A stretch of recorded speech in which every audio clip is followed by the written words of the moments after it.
السلام علیکم ورحمۃ اللہ وبرکاتہ۔ امید ہے کہ آپ سب دوست خیریت سے ہوں گے۔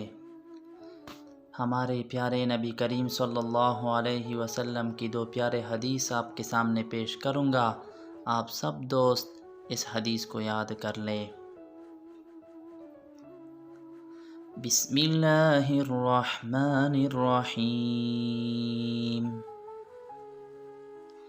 حضرت عبداللہ بن عمر رضی اللہ تعالی عنہما سے روایت ہے کہ رسول اللہ صلی اللہ علیہ وسلم نے فرمایا، تمہارے ناموں میں سے اللہ تعالی کے نزدیک سب سے زیادہ پسندیدہ نام عبداللہ اور عبد الرحمن ہے۔